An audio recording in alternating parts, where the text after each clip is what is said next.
कौन सा विकास हुआ है? आप बता दीजिए, हाँ मत करिए, पूछ रहा हूँ आपसे कौन सा विकास हुआ है, फिर मैं बताऊंगा ना। राम को कोर्ट के चक्कर लगाने पड़े, है आपके पास जवाब? आपने क्यों राम जी को कोर्ट के चक्कर लगवाए? तो सरकार ने नहीं बनवाया राम मंदिर कोर्ट ने बनवाया है। ये बात आप समझिए और दोबारा मत बोलिएगा। जूता लेकर जेब में, उल्टी वाली जेब में इंतजार कर रही है कि एक बार प्रचार तो हो, समझ रहे हैं? पीछे वाली जेब में धर के घूम रही है और वही हालत होगी। तो भी सरकार, देश में कोई भी सरकार हो जो किसान से उलझेगी, किसान से टकराएगी, ना उसका कोई वर्चस्व रहेगा, ना कोई इसका अस्तित्व रहेगा। ये बात दिखाना चाहता है देश का किसान। प्रेसिडेंट, देश के राष्ट्रपति साइंटिस्ट हुआ करते थे और आज क्या है? देश के प्रधानमंत्री चाय बेचने वाले हैं और गृह मंत्री तड़ी पार हैं। बहुत अच्छा लगता है ना आपको ये सुनने में? लगता है बहुत सम्मानित है। बदलू महोदय आपके बंगाल पहुंच चुका है और आप ध्यान रखिएगा, लेकिन अगर आपने भाजपा वालों को मौका दिया तो वो जो नाम बदलू बंगाल पहुंचा है ना, वो बंगाल का नाम बदल के कंगाल नहीं कर देगा, बंगाल को ही कंगाल कर देगा। इस रंगा बिल्ला प्रॉपर्टी डीलर वाले हावड़ा ब्रिज से लेकर देश के कश्मीर से कन्याकुमारी तक हर एक चीज का सौदा करना जानते हैं। वो तो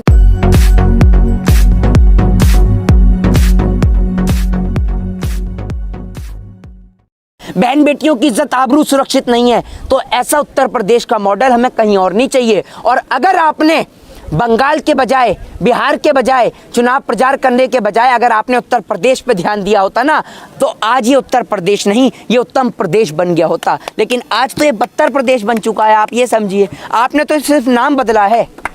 अमित शाह जी कह रहे हैं कि देश का बहुत विकास हुआ है, बंगाल की बारी है, बंगाल में विकास करेंगे। क्या विकास? कौन सा विकास हुआ है?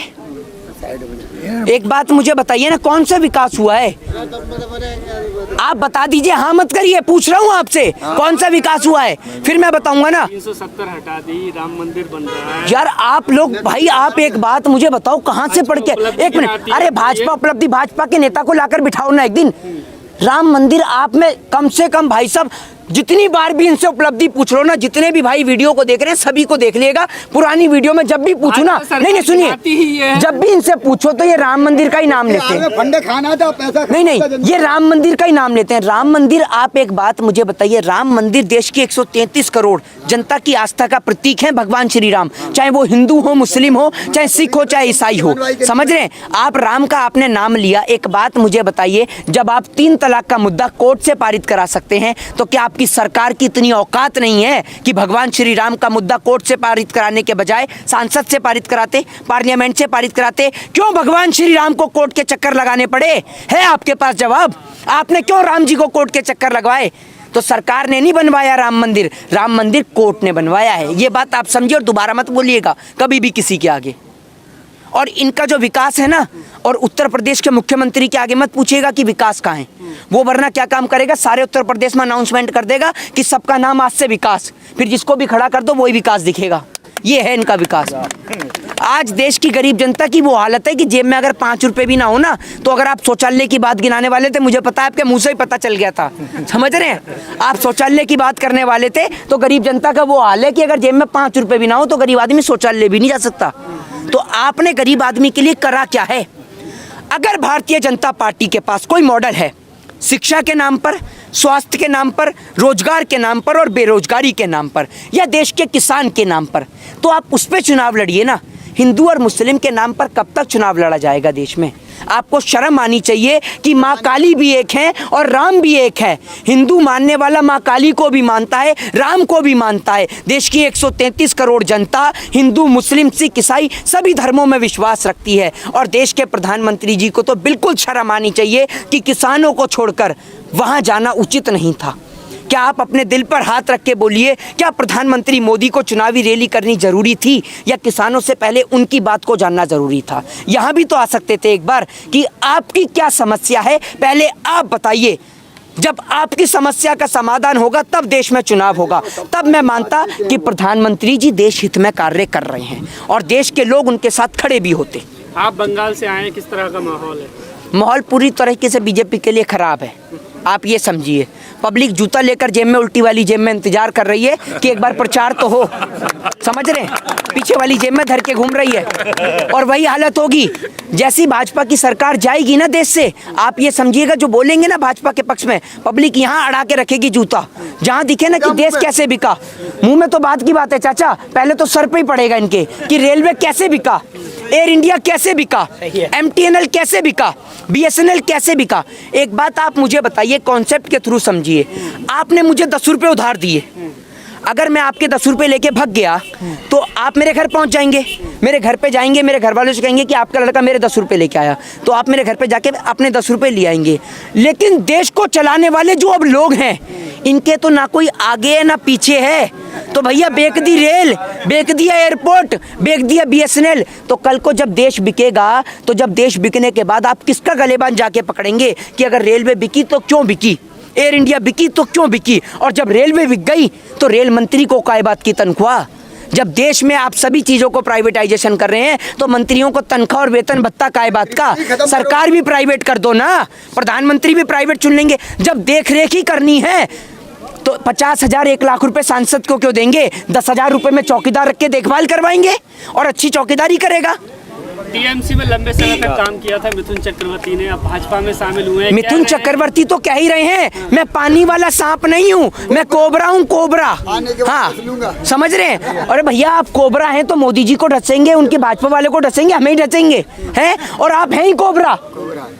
ये इतने ऐसे अभिनेता हैं जिनकी आवाज किसान के नाम पर ना, इनके मुंह में सत्ता का फेविकॉल अटक जाता है, गले से आवाज नहीं निकलती। किसानों के नाम पर तो अगर इनके आगे माइक लगा दो तो इनको ऐसा हो जाता है कि मेरे को खांसी है, गले में दर्द हो जाता है, इनके निकल जाते हैं ये। और आप ये देखिए राजनीति करने के लिए कैसे कोबरा आगे आ रहे हैं। अरे कोबरा जी आप भी तो समझिए, आप कोबरा नहीं, आप 2 मुंहे सांप हैं, समझ रहे हैं, जो देश को भी ढस रहे हैं और सत्ता की गुलामी कर कर जो केस और आरोप लग रहे हैं ना, उन्हों से भी बचना चाह रहे हैं। मैं तो कहता हूं कि देश के अंदर शारदा चिटफंड घोटाले का मुद्दा देश में दोबारा खुले और मुकुल राय जैसे आरोपी जो आज बीजेपी का दामन थामे बैठे हैं, कैसे खुलेआम आराम से बैठ के घूम रहे हैं। क्या मुकुल राय के ऊपर कानूनन कार्रवाई नहीं होनी चाहिए? बीजेपी कौन सा वॉशिंग पाउडर बना रही है? क्या पतंजलि का वॉशिंग पाउडर भी बनने लग गया कि पतंजलि के गौमूत्र में डुबा डुबा के निकाल रहे हैं इन्हें कि एकदम पवित्र हो रहे हैं?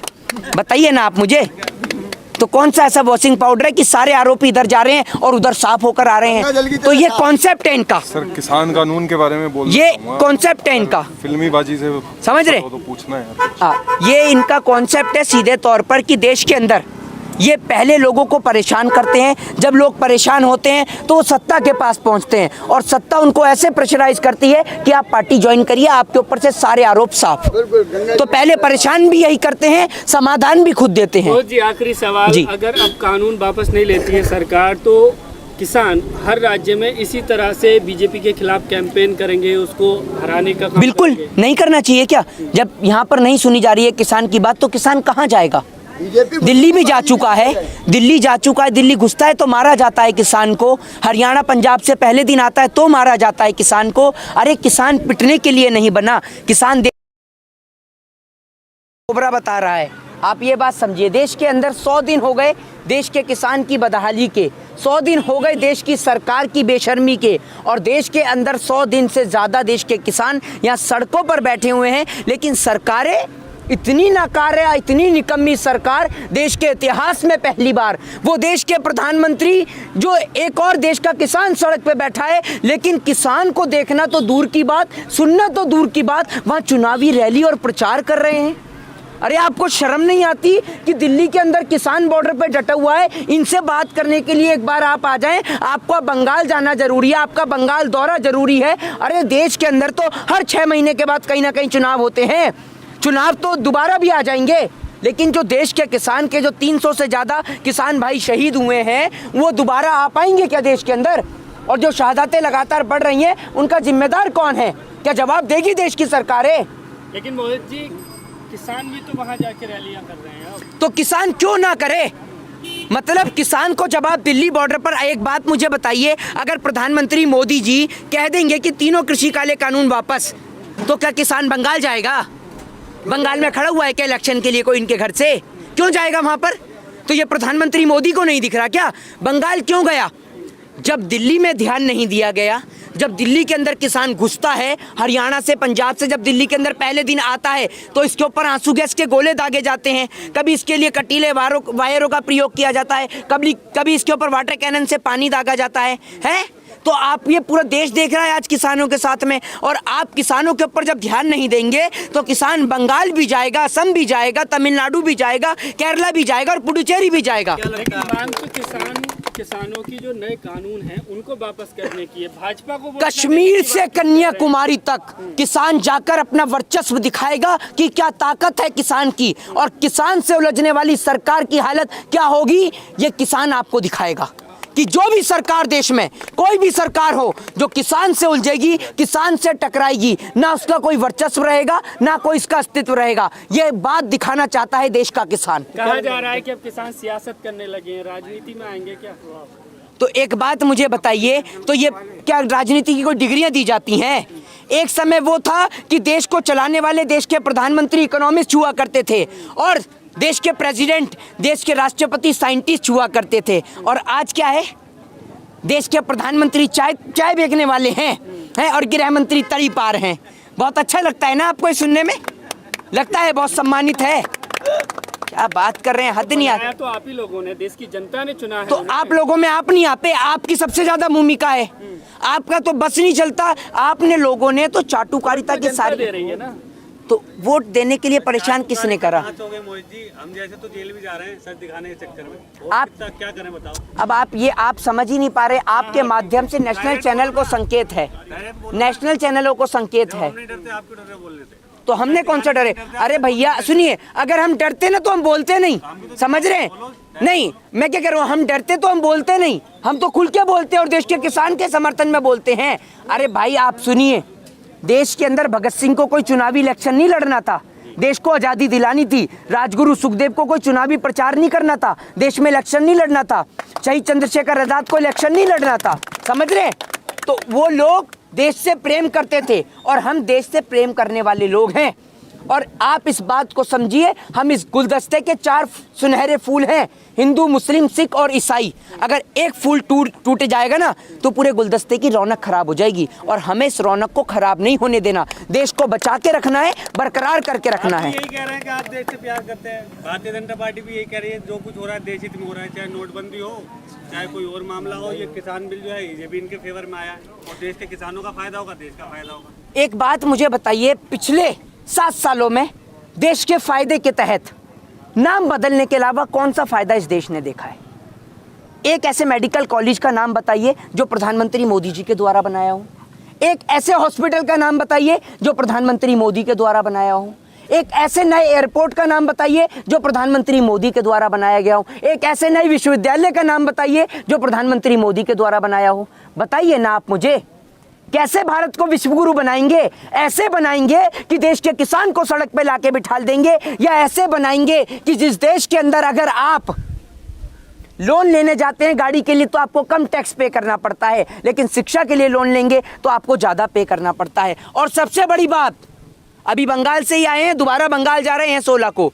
बंगाल के लोगों को साफ भैया हाथ जोड़ के निवेदन है कि नाम बदलू महोदय आपके बंगाल पहुंच चुका है, और आप ध्यान रखिएगा। लेकिन अगर आपने भाजपा वालों को मौका दिया तो वो जो नाम बदलू बंगाल पहुंचा है ना, वो बंगाल का नाम बदल के कंगाल नहीं कर देगा, बंगाल को ही कंगाल कर देगा। इस बात को आप समझिए। और आप कहते हैं ना खूब भालो, खूब भालो, वहाँ कुछ भी भालो नहीं बचेगा, क्योंकि रंगा बिल्ला प्रॉपर्टी डीलर वाले हावड़ा ब्रिज से लेकर देश के कश्मीर से कन्याकुमारी तक हर एक चीज का सौदा करना जानते हैं। वो तो इनका बस नहीं चल रहा, पूरा देश उठा के ओलेक्स पे डाल दें कि खरीद लो, अच्छे और सस्ते दामों पे खरीद लो। रेल बेचा हवाई अड्डा, देश का कोना कोना